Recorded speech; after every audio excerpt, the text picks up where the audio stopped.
and Paul McCartney. Together, they became legends. Today, Bonnie Strauss has a rare interview with one of those gentlemen who's helped change the course of modern music. Bonnie Strauss has a special interview with the legendary Paul McCartney right after this. All my troubles seem so far. The year was 1963, and the rage was Beatlemania. One member of that legendary group is still ranking high up on the charts. He's Paul McCartney. Now 42, he's created a 90-minute, $10 million movie around his music. Bonnie Strauss had a chance to talk with him about his expectations and his plans for the future.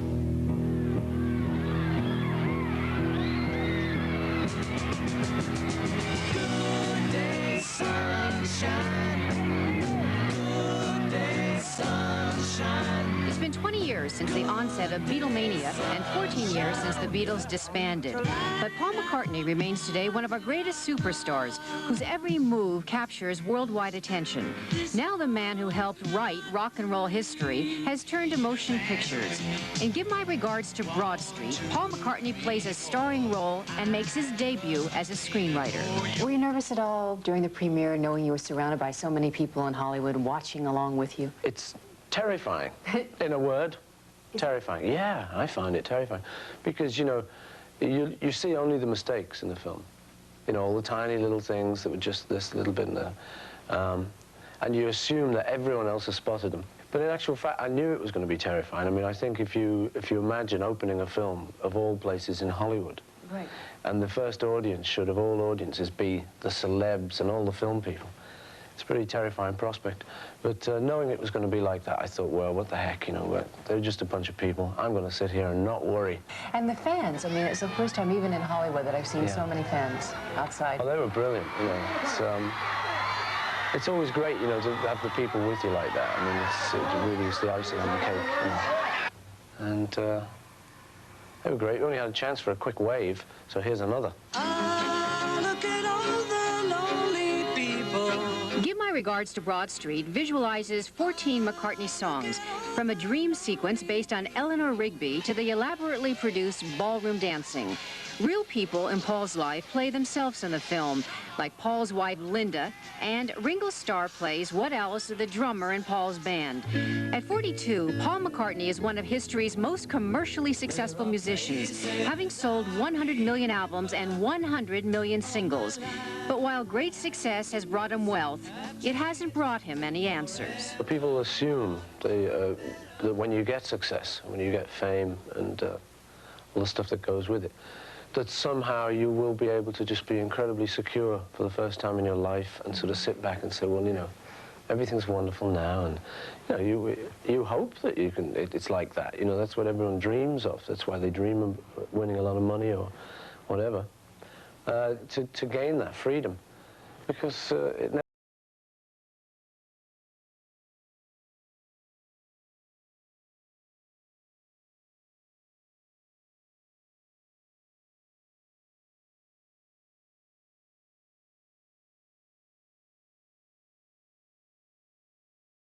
Paul gave his own heart to one woman, Linda Eastman.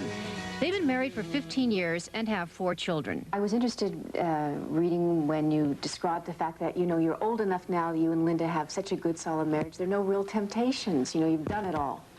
Is that so? What are you doing later? No. Sorry, Lynn. Just joshing with the interview, you know what I mean? Really? Well, I mean, temptations, there are plenty of temptations. But when you get married, you're not supposed to be tempted anymore. Oh. It's the deal, you know? I wouldn't risk it. I just wouldn't dare.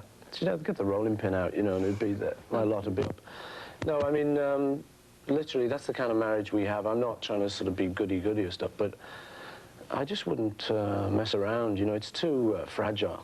Something like a marriage. You go messing around and it's not worth it. Let me ask you this, your feelings about marijuana, because I think that's so interesting and it's almost incongruous with the rest of your life. Yeah, it's true. You must believe that it should be legalized. I don't believe it should be legal particularly. I think decriminalized is the kind of favorite thing to do. I really don't think it's as harmful as some of the legally prescribed stimulants, drugs, relaxants, or whatever that we have in our society.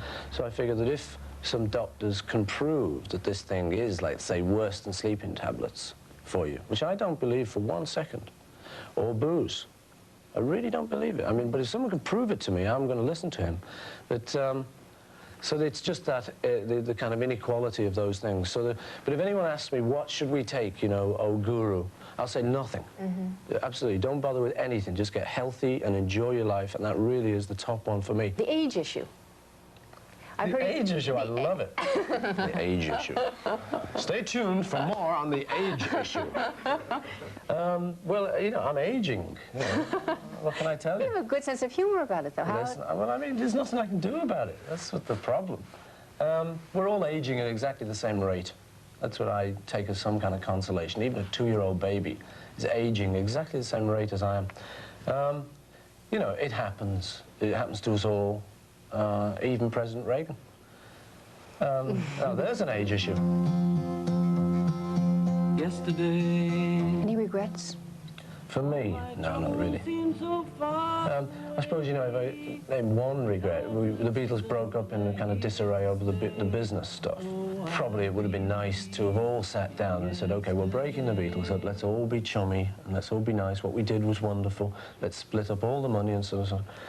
But, you know, that's a bit of a pipe dream. But it's not bad now. And actually, the last phone conversation I had with John, we got away from all the kind of bitchiness and business, and we just talked family, we talked kids, we talked cats and stuff. So even though there was a regret at it didn't break up kind of nicely, at least there's some consolation that kind of the last conversation we had was a really pleasant, warm one.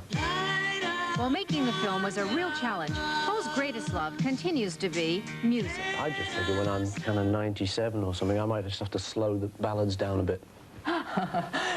When Ringo was... Yesterday. Hey, Jude. Thank you. We'll be right back. Thank you, Bonnie, for a close-up look at a legend in musical history.